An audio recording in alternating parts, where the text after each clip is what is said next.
Assalamu alaikum all students, welcome to the channel Noman and Suhaib Tutorials।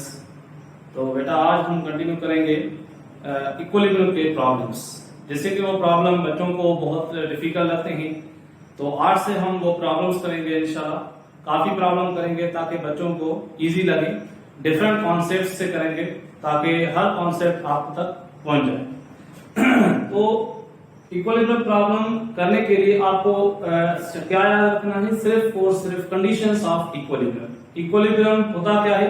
Equilibrium का मकसद होता है if body is at rest और it is moving with uniform velocity, यानी या तो बॉडी यूनिफॉर्म वेलोसिटी के साथ मूव कर रही है या तो फिर बॉडी जो है वो रेस्ट में। और दोनों ही केसेस में कंडीशंस कौन सी लगेंगी? एक कंडीशन है यानी फर्स्ट कंडीशन ऑफ इक्विलिब्रियम, यहां पर मैं लिख देता हूं फर्स्ट कंडीशन ऑफ इक्विलिब्रियम। तो बेटा first condition of equilibrium states that if a body is at rest then or if a body is in equilibrium then sum of all the forces acting on that body is equal to 0। First condition ये है कि अगर body translational equilibrium में है यानी उस body की linear acceleration अगर 0 है तो समझ जाए कि बॉडी पे लगने वाले एक्सटर्नल फोर्सेस का सम क्या है? 0। अब यहां पर देखेंगे फोर्सेस जो होते हैं वो या तो एक्स एक्सिस में हो सकते हैं या वाई एक्सिस में हो सकते हैं या अलॉन्ग द जेड एक्सिस हो सकते हैं। यानी अगर थ्री डायमेंशनल सिस्टम की बात करें तो sum of all the X forces 0 और उसके बाद sum of all the Y forces equal to 0 and sum of all the Z component यानी जेड फोर्सेस इक्वल टू 0। लेकिन यहां पर हमें सिर्फ और सिर्फ ये टू डायमेंशनल सिस्टम में जो फोर्सेस है वो सिर्फ डिस्कस करने पड़ेंगे। Sum of all the X forces 0 है, sum of all the Y forces 0 है, तो यानी बॉडी किस इक्विलिब्रियम में है? ट्रांसलेशनल इक्विलिब्रियम है, and that is the first condition of equilibrium. उसके बाद सेकंड कंडीशन ऑफ इक्विलिब्रियम क्या है? Second condition of equilibrium, second condition बेटा ये है कि अगर बॉडी रोटेशनल इक्विलिब्रियम में है तो बॉडी पे लगने वाले summation of all the torques equal to 0। Sum of all the torques equal to 0। Torque क्या होता है? Turning effect of the force यानी cross product of force and position vector R cross F is equal to tau. ठीक है, तो torque body पे जितने भी लग रहे हैं अगर उनका समेशन 0 है, 0 कब होगा? क्यों होगा? क्योंकि उस बॉडी पे कुछ एंटी क्लॉकवाइज टार्क होंगे, कुछ क्लॉकवाइज टार्क होंगे। एंटी क्लॉकवाइज टार्क को हम पॉजिटिव साइन कन्वेंशन के हिसाब से लेंगे और क्लॉकवाइज टार्क क्या होगा? नेगेटिव। ठीक है, तो इस तरह से sum of all the torques equal to 0 about any fixed point, there we can say it follows the second condition of equilibrium and body is known as in rotational equilibrium. Second condition के लिए body किस equilibrium में होगी? In rotational equilibrium. और first condition के लिए body किस equilibrium में होगी? In translational equilibrium. Translational equilibrium मतलब नेट लीनियर एक्सेलरेशन 0 और रोटेशनल इक्विलिब्रियम का मतलब होता है एंगुलर एक्सेलरेशन बॉडी की 0, क्योंकि टाउ 0 है तो अल्फा भी क्या है? 0। ठीक है, तो यहां पर ये फर्स्ट और सेकंड कंडीशन सिर्फ ध्यान में रखेंगे। अब हम प्रॉब्लम करने जा रहे हैं। प्रॉब्लम जैसे कि नंबर फर्स्ट वन एग्जांपल है बिल्कुल आसान। Calculate the torque produced by the force of 40 newton on the beam as shown in the figure. यहां पर ये बीम है, इस पे 40 न्यूटन का टॉर्क यहां पर फोर्स लग रहा है 40 न्यूटन का, और इसकी जो मोमेंट आर्म है distance from this fixed point to the line of action of the force, ये परपेंडिकुलर डिस्टेंस इसको हम r से शो करते हैं and it is known as what? It is called moment arm. ठीक है, अब यहां पर हमें क्या फाइंड करना है? टॉर्क फाइंड करना है। टॉर्क को हम शो करते हैं टाउ से, कैलकुलेट करना है अबाउट दिस फिक्स्ड पॉइंट। इस फिक्स्ड पॉइंट को क्या कहते हैं? It is called the pivot point. ये इसकी पिवट पॉइंट होती है यानी एक्सिस ऑफ रोटेशन। इस पॉइंट के अबाउट ये रॉड क्या करेगी? रोटेट करेगी। अगर हम इसको नीचे की तरफ फोर्स लगाएंगे तो बॉडी इस तरह से रोटेट करेगी। कौन सा टॉर्क क्रिएट होगा? यहां से आप इनको यानी ऑब्जर्व कर सकते हैं। अगर हम इसको रोटेट करवाएं, इस डायरेक्शन में फोर्स लगाएं तो ये पूरी रॉड जो है वो इस तरह इस तरह से मूव करेगी, यानी ये कौन सी रोटेशन है, क्लॉकवाइज रोटेशन। क्लॉकवाइज रोटेशन यानी नेगेटिव डायरेक्शन में लेंगे। अगर आप इसको फील करना चाहते हैं कि क्लॉकवाइज है एंटी क्लॉकवाइज है, तो क्या करें, जिस डायरेक्शन में फोर्स लग रहा है उस डायरेक्शन में अपने पेन यहां पर रखें और इसको रोटेट करवाएं। कहां, किस डायरेक्शन में, in the direction of axis of rotation. फिर अगर आप जैसे रोटेट करवाएंगे तो जहां पर सबसे कम एंगल यानी कवर करें। एंगल की बात इसलिए करा, यहां से अगर आप आएंगे वर्टिकल डायरेक्शन से इस तरह हॉरिजॉन्टल, तो कितनी एंगल यहां पर कवर है, 90। अगर आप इस तरह उल्टा जाएंगे एंटी क्लॉकवाइज, यहां पर ऐसे आएंगे 90, उसके बाद ऐसे घूम के आएंगे यहां तक, तो ये 270 डिग्री आएंगे। तो कम एंगल कैसे हुई, क्लॉकवाइज डायरेक्शन में। तो यानी यहां पर 90 एंगल हमने तय की, तो इसलिए ये टॉर्क कौन सा क्रिएट होगा, क्लॉकवाइज डायरेक्शन यानी नेगेटिव। और हमारे पास आर का वैल्यू भी है 5 मीटर, फोर्स कितना है 40 न्यूटन। तो अब टॉर्क का फार्मूला कौन सा होता है, यहाँ पर आर क्रॉस एफ होता है, क्रॉस प्रोडक्ट, और जैसे ही हम इसको सिंप्लीफाई करते हैं तो टाउ इज इक्वल होता है आर एफ साइन थीटा। तो अगर angle between the force and moment r अगर 90 डिग्री है, जैसे कि यहाँ पर आप देख रहे हैं ये मोमेंट आर में है पूरा और ये फोर्स है, इनके बीच में एंगल कितनी है 90 डिग्री। तो अगर एंगल का वैल्यू 90 डिग्री हो तो टॉर्क का फार्मूला हो जाता है आर इंटू एफ, साइन 90 1 होता है। तो यहाँ पर हम टॉर्क फाइंड करेंगे आर इंटू एफ। आर का वैल्यू 5, फोर्स का वैल्यू है 40। So 540 the 200 newton into metre, it is unit of torque. ये हमारा टॉर्क मिल गया। किस डायरेक्शन में, यानी क्लॉकवाइज डायरेक्शन में, तो हम यहां पर लिख लेंगे in the direction of clockwise. ठीक है, यहां पर आप नेगेटिव दे सकते हैं। ऐसे लिखना चाहिए कि tau is equal -200 newton into metre, इस तरह से भी लिखना चाहिए। माइनस क्या शो कर रहा है कि क्लॉकवाइज टॉर्क। ठीक है, तो इस तरह से हम सॉल्व करेंगे। इनको नोट करें तो हम आगे प्रोसीड करें।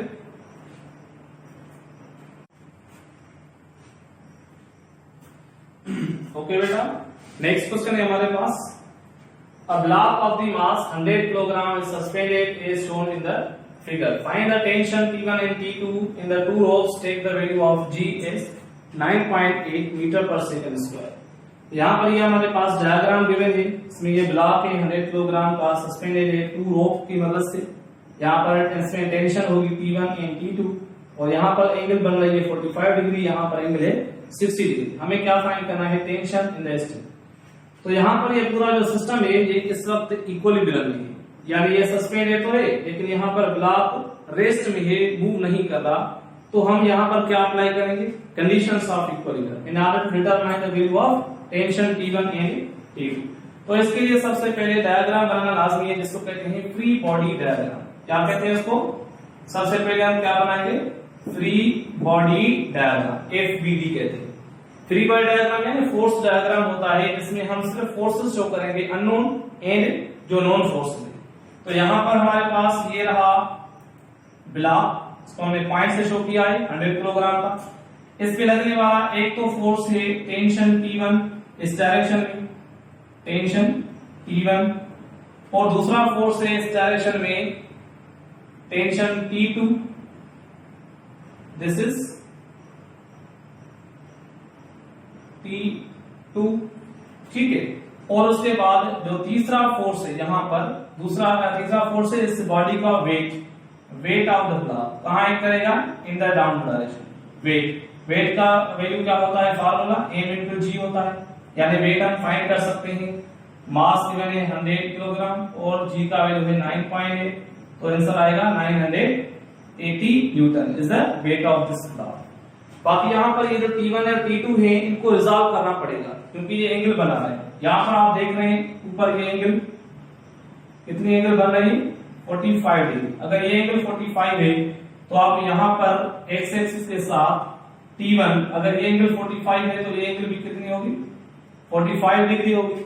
सिमिलरली ये T2 के एंगल आप अगर चेक करेंगे ऊपर से, यहाँ पर आप देख रहे हैं 60 डिग्री है, मतलब ये जो एंगल बन रही है ये दिस इज 60 डिग्री। सिमिलरली ये जो एंगल होगी this angle will be also 60 degree. तो हम इनको रिजॉल्व करेंगे T1 के कंपोनेंट, एक component along the x axis positive x में T1 x और दूसरा component along the y direction, इसको कहते हैं T1 y कंपोनेंट।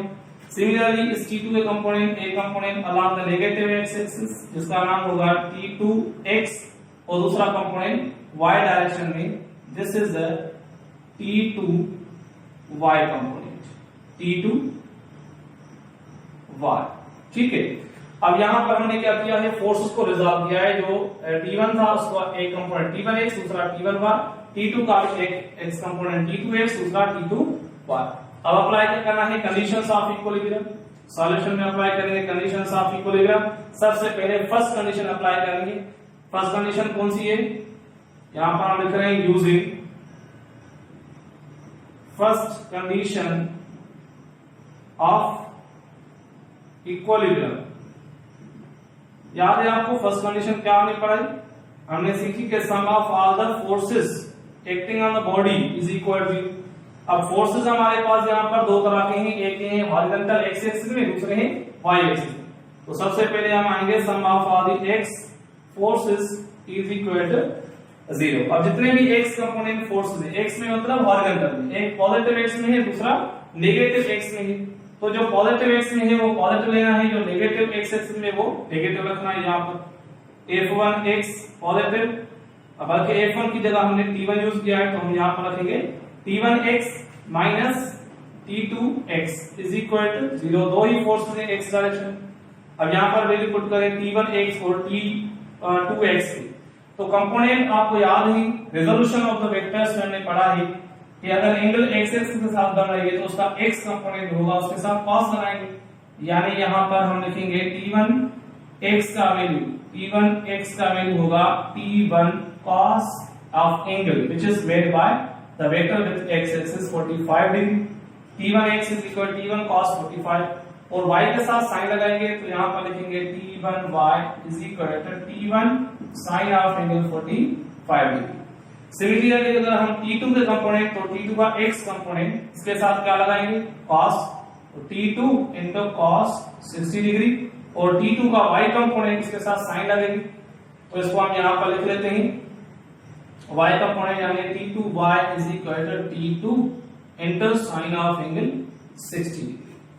ओके, तो अब यहां पर वैल्यू पुट करें T1x का value T1 cos 45 degree, T1 cos 45 degree minus T2x का value T2 cos 60 degree is equal to 0।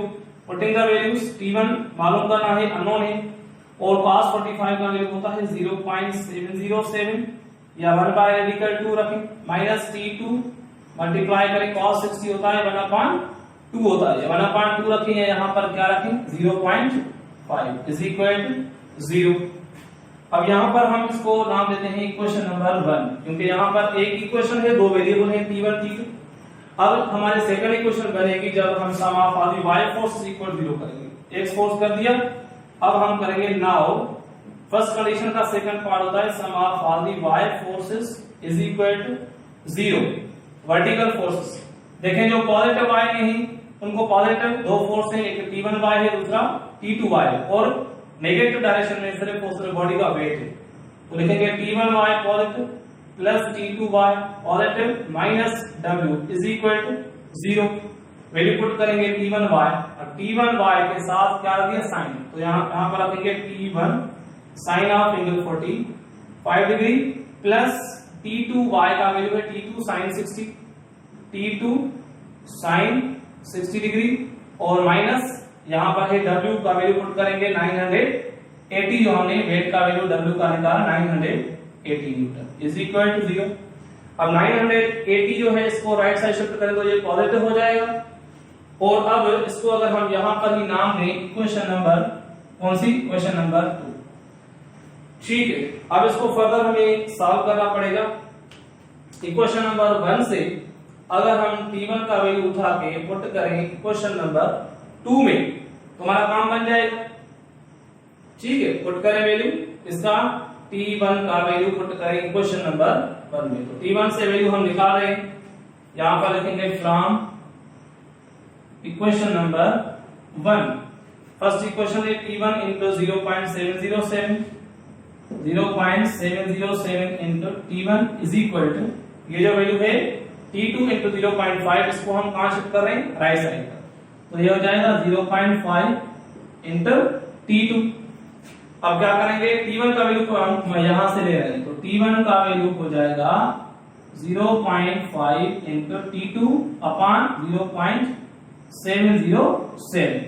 ये T1 का वैल्यू हम कहां पुट करेंगे, इक्वेशन नंबर 2 में। Substitute this value in equation number 2 में रखेंगे। इक्वेशन नंबर 2 में कहां, in the place of T1 की जगह हम पुट करेंगे ये वैल्यू। तो T1 का वैल्यू ये पुट करेंगे 0.5 into T2 अपॉन 0.707। ये हमने वैल्यू पुट कर दिया T1 का। इसके साथ क्या मल्टीप्लिकेशन में sin 45 का वैल्यू कितना होता है 0.707। cos 45 का और sin 45 का वैल्यू सेम होता है 0.707। यहां पर हम ब्रैकेट देकर रखते हैं 0.707, इसका वैल्यू रखा है sin 45। उसके बाद प्लस यहां पर है T2 sin 60 का वैल्यू 0.866 होता है। यहां पर हम 0.866 into T2 से रखा, और ये 980 जो है ये कहां शिफ्ट करेंगे, राइट साइड पे पॉजिटिव हो जाएगा, इज इक्वल 980। अब यहां पर देख रहे हैं कि ये 0.707 कैंसिल हो रहा है, और ये 0.5 T2 और ये प्लस करेंगे 0.866 T2। ये दोनों ऐड कर सकते हैं क्योंकि यहाँ पर T2 है, यहाँ पर भी T2 है, तो बेस कोई सेम है, कोएफिशिएंट आपस में ऐड हो गए। तो 0.5 प्लस 0.866 का वैल्यू कितना आएगा 1.366 into T2, इनको हमने ऐड किया है, इज इक्वल टू 980। बस अब क्या करना है, T2 का वैल्यू मिल गया, इस वैल्यू को राइट साइड शिफ्ट करें, 980 अपॉन में करेंगे 1.366, तो आपको क्या मिल जाएगा T2 का वैल्यू। और फिर जो T2 का वैल्यू मिलेगा फिर आप उसको उठा के पुट कर सकते हैं किसमें, इक्वेशन नंबर 1 में पुट करेंगे। T2 का वैल्यू यहां पर पुट करेंगे तो किसका वैल्यू मिल जाएगा, T1 का वैल्यू मिल जाएगा। ठीक है, तो इस तरह से आप इनको सॉल्व कर सकते हैं। जल्दी से इनको नोट करें तो हम आगे प्रोसीड करें।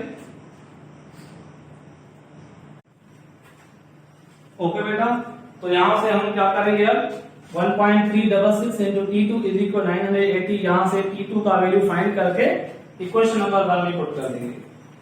तो हम यहां से कंटिन्यू कर रहे हैं, 1.366 into T2 इज इक्वल 980। इस वैल्यू को शिफ्ट कर राइट साइड, T2 बराबर हो जाएगा 980 अपॉन 1.366, तो डिवाइड करेंगे आप, तो आपका वैल्यू आएगा कितना आएगा 717.4 न्यूटन। इसका वैल्यू मिला टेंशन T2 का वैल्यू मिल गया। अब ये वैल्यू उठा के पुट करें इक्वेशन नंबर 1 में, put this value in equation number 1। तो यहां पर हमारा 0.707 into T1 minus 0.5 into value of T2 is 717.4 is equal to 0। इस वैल्यू को राइट साइड शिफ्ट करें, मल्टीप्लाई करके 0.5 into 717.4, और यहां पर क्या बचेगा 0.707 T1। तो ये वैल्यू भी इसके साथ मल्टीप्लिकेशन में राइट साइड डिवाइड हो जाएगा, तो T1 is equal to 0.5 into 717.4 upon 0.707। बस इसको क्या करना है, मल्टीप्लाई करना है, तो आपका आंसर आएगा 507.4 न्यूटन। अप्रॉक्सीमेट आपका ये आंसर आएगा टेंशन T1 का। तो आपने देखा किस तरह से हमने न्यूमेरिकल को सॉल्व किया, just applying the conditions of equilibrium. तो आप इस तरह से प्रैक्टिस करके इन पे आप ग्रिप कर सकते हैं। ओके बेटा, नेक्स्ट प्रॉब्लम है हमारे पास, a length weighing 10 Newton hangs from the end of the horizontal rod 10 meters long, sticking out perpendicular from the wall. The other end of the rod is hinged to the wall. A wire is attached to the middle of the rod and it hooked in the wall 5 meters above the hinge. Find the tension in the wire with the rod base 5 Newton. आपको क्या करना है, ये problem पहले गौर से पढ़ना है, समझना है क्या कह रहा है। डायग्राम भी गिवन है, यहाँ पर डायग्राम में ये वायर है, वायर को हमने यहाँ पर दीवार के साथ एक हुक में और दूसरा एंड इसका यहाँ पर रॉड के साथ मिडिल पॉइंट पर बांधा है, और इसमें हमें टेंशन फाइंड आउट करनी है। बाकी हमें पैरामीटर गिवन है कि यहाँ पर पूरी इस बीम की जो लेंथ है वो 10 मीटर होगी, यानी half half 5 metre 5 metre. Last में एक बल्ब यहाँ पर अटैच किया हुआ है, इसका वेट भी हमें गिवन है ऊपर 10 न्यूटन। लेंथ है यहाँ पर 10 न्यूटन की इसका वेट है, और उस राड की जो राड का वेट होगा, rod is also has got weight, its weight acts at the middle point। इसका वेट कहाँ एक्ट करेगा? at the mid point। तो यहाँ पर एक्ट करेगा, इसका वेट कितना 5 न्यूटन। और यहाँ पर ये डिस्टेंस गिवन है दीवार के यहाँ से हिंज से लेकर हुक तक, ये 5 मीटर है, ठीक है। यहाँ तक ये रस्सी वायर अटैच की है। तो हमें ये एंगल नहीं पता, एंगल हम फाइंड आउट कर सकते हैं सबसे पहले। यहाँ पर कैसे फाइंड आउट करेंगे एंगल? आप देख रहे हैं यहाँ पर एक राइट एंगल ट्रायंगल बन रहा है, यहाँ पर ये पॉइंट बी है, ये पॉइंट सी है, तो इस पॉइंट को हम नाम दे रहे हैं O point, O C B या बी ओ सी। तो हम लिख सकते हैं in the triangle B O C, in the triangle B O C. यहाँ पर ये एंगल 90 है, सामने वाला ये हिपोटेन्यूज हो जाएगा, और ये एंगल हमें फाइंड आउट करनी है थीटा। बाकी सामने वाला क्या होगा? परपेंडिकुलर, और ये साइड का बेस है, तो परपेंडिकुलर भी 5, बेस भी 5 मीटर, एंगल होगी 45 डिग्री। कैसे होगी 45 डिग्री? यहाँ पर आप टेंजेंट लगा सकते हैं, ratio tan theta is equal to perpendicular upon में बेस होता है, परपेंडिकुलर का वैल्यू यहाँ पर 5 मीटर, और बेस भी कितना है 5 मीटर। 5 5 कैंसिल हो जाएगा, ये बचेगा, रेशो आएगा 1, यानी tan theta is equal to 1 आ गया। तो theta is equal tangent inverse 1। Angle मुझे आप बता सकते हैं tan इनवर्स 1 का वैल्यू होता है 45 डिग्री। या फिर आप लॉजिकली भी याद कर सकते हैं कि अगर किसी राइट एंगल ट्रायंगल का परपेंडिकुलर इन बेस का वैल्यू सेम है 5 5 या 1 1 कुछ भी सेम है, तो आप कह सकते हैं कि एंगल जो होगी दैट मस्ट बी 45 डिग्री, ठीक है। तो एंगल कितनी है यहाँ पर 45 डिग्री। सबसे पहले हमें काम ये करना चाहिए कि एंगल हमें देखनी चाहिए। उसके बाद हम क्या करेंगे? फ्री बॉडी डायग्राम बनाएंगे। चलो यहाँ पर बनाते हैं free body diagram. Free body diagram में फोर्स डायग्राम बनाएंगे। तो यहाँ पर हमें देखने हैं कितने फोर्सेस हैं इस रॉड के ऊपर। ये हमने बनाई है रॉड, ठीक है। तो यहाँ पर ये इसका है मिड पॉइंट, इसका नाम रखा गया है यहाँ पर बी, और लास्ट में पॉइंट है ए, और ये पॉइंट है सी पॉइंट। तो हम यहाँ पर ये सी पॉइंट यहाँ पर दे सकते हैं, और ये पॉइंट हमने इसका नाम रखा है ओ पॉइंट, ठीक है। अब आप देख सकते हैं टोटल डिस्टेंस कितना है ओ से लेकर ए तक, ये टोटल होगा 10 मीटर्स।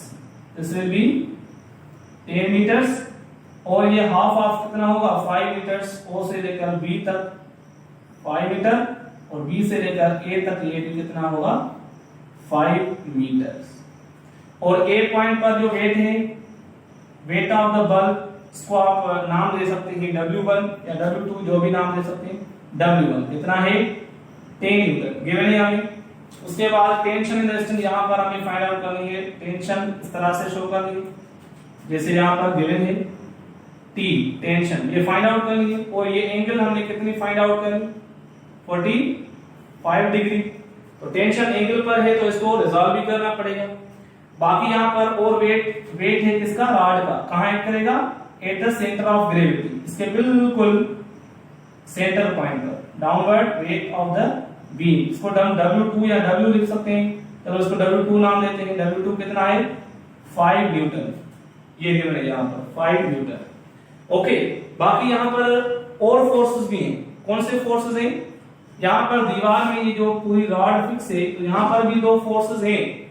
कौन से? एक हॉरिजॉन्टल फोर्स और एक vertical force. 2 force, vertical and horizontal force, इसको कहते हैं रिएक्शन ऑफ द वॉल।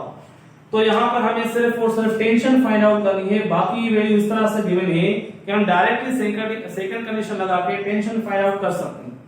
अगर हम ये एच और वी कंसीडर करेंगे, हॉरिजॉन्टल और वर्टिकल फोर्सेस भी, तो हमारी इक्वेशंस ज्यादा हो जाएगी। पहले हमें फर्स्ट कंडीशन लगानी है, उसके बाद सेकंड कंडीशन लगानी है, इक्वेशन बनेगी, और हमें ये सारे वेरिएबल क्या करेंगे फाइंड आउट करने पड़ेंगे।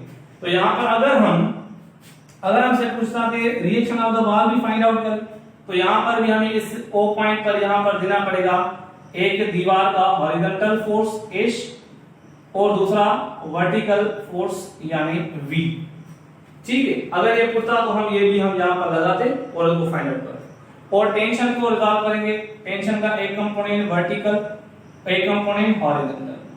हॉरिजॉन्टल कंपोनेंट यानी इसका नाम रखेंगे Tx और वर्टिकल कंपोनेंट y के डायरेक्शन में यानी Ty। एंगल किसके साथ बन रही है?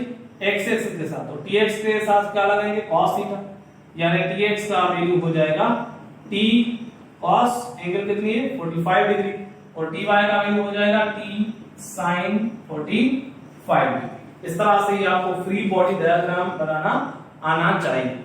अगर हम फर्स्ट कंडीशन अप्लाई करें, sum of all the forces acting on a body is equal to 0।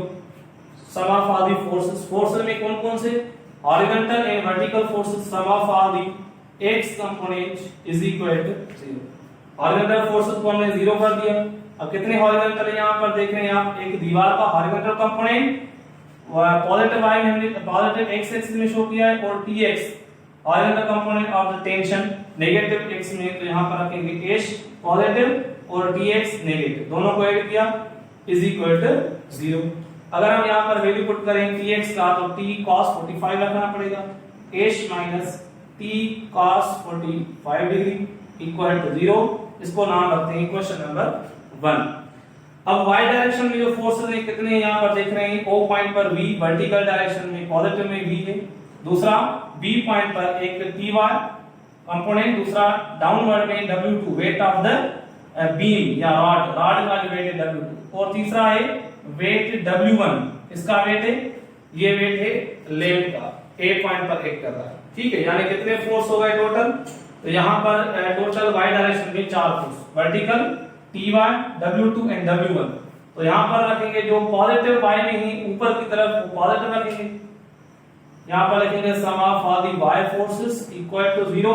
y force में एक वर्टिकल फोर्स है v, दूसरा यहाँ पर b पॉइंट पर Ty प्लस में रखेंगे Ty, और W2 नेगेटिव, वेट हमेशा डाउनवर्ड एक्ट करता है तो माइनस W2, और ये W1 भी कहाँ है? डाउनवर्ड, तो यहाँ पर रखेंगे minus W1 is equal to 0। इनके वैल्यू पुट करें तो v प्लस Ty का फार्मूला हमने रखा T sin 45 degree, T sin 45 degree, और यहाँ पर माइनस W2 का वैल्यू कितना है? W2 का वैल्यू कितना है? 5 न्यूटन, और माइनस W1 कितना है? 10 न्यूटन इज इक्वल टू 0। इसको नाम देते हैं क्वेश्चन नंबर 2। तो हमने पहली जब कंडीशन लगाई sum of all the forces equal 0, तो उसमें हमें दो इक्वेशन मिली 1 और 2। लेकिन इस प्रॉब्लम में हमें सिर्फ और सिर्फ क्या फाइंड करना है? Tension in the string. इसलिए हमारे इस फर्स्ट कंडीशन अप्लाई करने का कोई फायदा नहीं हुआ, सिर्फ इक्वेशन मिली h और v फाइंड करने के लिए। अब हम लगाएंगे सेकंड कंडीशन ऑफ इक्विलिब्रियम। क्या करेंगे? Using the second condition of equilibrium, sum of all the torques equal to 0। जितने बॉडी पे नेट टॉर्क लग रहा है उनका समेशन 0 है। तो टॉर्क जब भी हम देंगे तो उसके लिए चूज करेंगे axis of rotation. Axis of rotation कौन सी पॉइंट हो सकती है? जिस पॉइंट के अबाउट रॉड रोटेट कर सकती है that will be point O, यानी ये O पॉइंट इसकी पिवट पॉइंट होगी। यहाँ पर रॉड जो है फिक्स है, यहाँ पर रॉड फिक्स है, तो यहाँ पर आप देख सकते हैं वेट की वजह रॉड इस तरह से रोटेट कर सकती है, यानी O शुड बी इट्स यानी एक्सिस ऑफ रोटेशन और पिवट पॉइंट। तो यहाँ पर हम लिखेंगे sum of all torque equal 0 and taking the moment about point O के अबाउट टॉर्क लेना है। मोमेंट मतलब टॉर्क फाइंड करना है अबाउट पॉइंट O। और दूसरी लॉजिक क्या है? उस पॉइंट के अबाउट टॉर्क लें जिस पॉइंट पर अननोन फोर्स ज्यादा एक्ट कर रहे हैं। जैसे O पॉइंट पर अननोन कितने हैं जो गिवन नहीं, H और V दो अननोन हैं, और B पॉइंट पर भी कितने अननोन हैं? एक Tx दूसरा Ty, लेकिन यहाँ पर एक नोन भी है, कौन सा? W2। इसलिए हम अगर ये पॉइंट लेंगे तो W2 जो है नोन फोर्स हमारा कैंसिल आउट हो जाएगा, क्योंकि जो फोर्स एक्सिस ऑफ रोटेशन पर एक्ट करता है उसकी वजह से टॉर्क 0 होता है, क्योंकि यहाँ पर ही एक्सिस ऑफ रोटेशन है, फोर्स भी किसी पॉइंट पर एक्ट कर रहा है या किसी लाइन से पास हो रहा है। तो if the line of the force passes through the axis of rotation then it creates no torque। ये पॉइंट आप याद रखें, ये टॉर्क वाले टॉपिक में हम डिस्कस करते हैं। और यहाँ पर हम जब टॉर्क फाइंड कर रहे हैं अबाउट पॉइंट ओ पॉइंट पर कितने फोर्स एक्ट कर रहे हैं, एक एच और वी। तो यहाँ पर ये दोनों ही ओ पॉइंट पर हैं, तो इन दोनों की वजह से टॉर्क जीरो हो जाएगा, प्रोड्यूस नहीं होगा। इससे आगे चलेंगे पॉइंट बी पर। बी पॉइंट जो है उस पर कौन से फोर्सेस हैं जो आर के परपेंडिकुलर है। आर मतलब डिस्टेंस, ओ पॉइंट से लेकर बी पॉइंट तक कितना डिस्टेंस है, 5 मीटर। इस मोमेंट आर्म के परपेंडिकुलर एक टी वाई फोर्स है और दूसरा फोर्स है W2। तीसरा जो फोर्स है TX, ये TX जो है ये इस R के इस डायरेक्शन के एंटी पैरेलल है। R जो है डिस्टेंस O से B तक और B से लग रहा है TX हॉरिजॉन्टल। तो TX की वजह से टॉर्क नहीं बनेगा क्योंकि जो TX है वो लाइन कहां से पास हो रही है, एक्सियल रोटेशन में। यहां पर हम कहेंगे जो TX है ये फोर्स जो है वो इस डिस्टेंस के एंटी पैरेलल है। तो पैरेलल या एंटी पैरेलल अगर फोर्स एंड डिस्टेंस होगा तो भी टॉर्क जीरो होगा, यानी TX की वजह से टॉर्क नहीं प्रोड्यूस होगा। यहाँ पर टॉर्क जो है बी पॉइंट पर सिर्फ फोर्स TY और इस W2 की वजह से प्रोड्यूस होगा।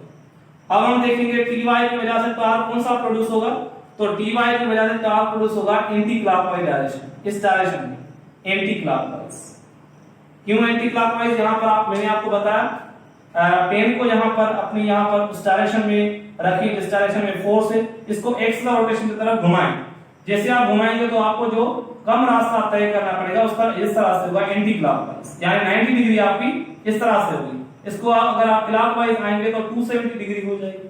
इसलिए हम यहाँ पर TY की वजह से जो टॉर्क बनेगा that will be anti clockwise, यानी पॉजिटिव रखना पड़ेगा। तो टॉर्क होता क्या है, टॉर्क होता है फोर्स एंड परपेंडिकुलर डिस्टेंस। तो यहाँ पर हम रखेंगे TY फोर्स, इनके इसके साथ मल्टीप्लाई करेंगे डिस्टेंस O से लेकर B तक, OB डिस्टेंस। अब ये OB डिस्टेंस इनटू फोर्स क्या बन गया, टॉर्क बन गया। कौन सा टॉर्क बन गया, एंटी क्लॉकवाइज टॉर्क यानी पॉजिटिव। उसके बाद B पॉइंट पर ही टॉर्क बनेगा W2 की वजह से। W2 फोर्स डाउनवर्ड है, तो आप अपनी पेन को डाउनवर्ड इस डायरेक्शन में रखें, इसको रोटेट करवाएं O की तरफ। जैसे हम रोटेट करवाएंगे तो 90 डिग्री पर रोटेट करेगा क्लॉकवाइज डायरेक्शन में, तो W2 की वजह से टॉर्क बनेगा कौन सा, क्लॉकवाइज यानी नेगेटिव। यहां जहां पर लिखेंगे माइनस W2 फोर्स को मल्टीप्लाई करेंगे, डिस्टेंस कितना है एक्सियल रोटेशन से फोर्स की पॉइंट तक यानी OB। उसके बाद आगे चलें, कौन सा फोर्स है A पॉइंट पर W1 डाउनवर्ड एक्ट कर रहा है, तो इसकी वजह से भी कौन सा टॉर्क बनेगा, क्लॉकवाइज।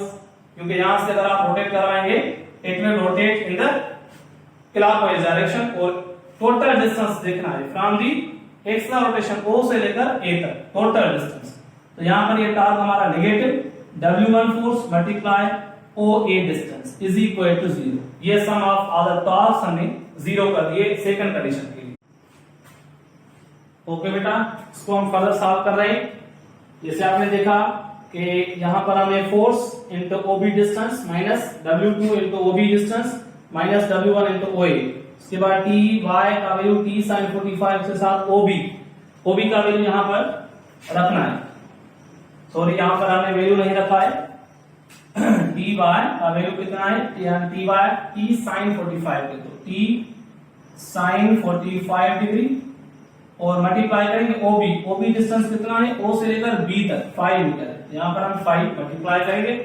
बाकी सेम हमने पुट किया है वैल्यूज, इसको फर्दर सॉल्व करेंगे। T इंटू sin 45 कितना होता है 0.707। उसके बाद मल्टीप्लाई करेंगे 5 और minus 5 into 5 25 minus 10 100 is equal to 0। अच्छा, इसको फर्दर सॉल्व करें, ये मल्टीप्लाई करेंगे 5 इंटू 0.707, इसका वैल्यू आपको 3.535 इस तरह से वैल्यू मिलेगा।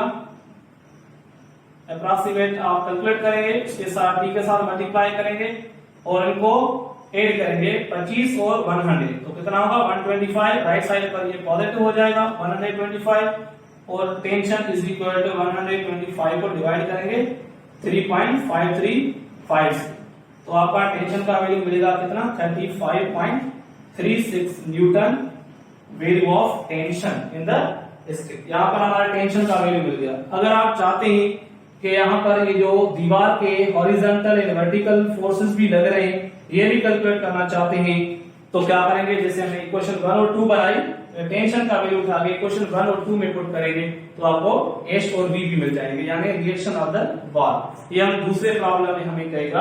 यहाँ पर सिर्फ हमें क्या कह रहा था, find the tension in the string, तो टेंशन हमने फाइंड आउट कर ली। तो हम आप ये स्टार्ट कर दिया, अगर टेंशन कहता है तो ये मैकेनिज्म आप यहां से भी स्टार्ट कर सकते हैं। कहां से? Using the second condition of equilibrium. First condition आप यहां पर अप्लाई ना भी करें तो कोई फर्क नहीं पड़ेगा, सेकंड कंडीशन को आपको अप्लाई करना पड़ेगा ध्यान से। कोई भी वैल्यू इधर उधर ना हो तो आप एंटी क्लॉकवाइज या क्लॉकवाइज है वो आप फ्री पर डायग्राम से देखकर कॉन्सेप्ट अप्लाई करके यहाँ पर टेंशन फाइंड आउट कर सकते हैं। ठीक है, तो इस तरह से प्रॉब्लम हमने सॉल्व किया है। ओके बेटा, नेक्स्ट प्रॉब्लम है a telephone pole of the mass 300 kilogram is 30 meters long।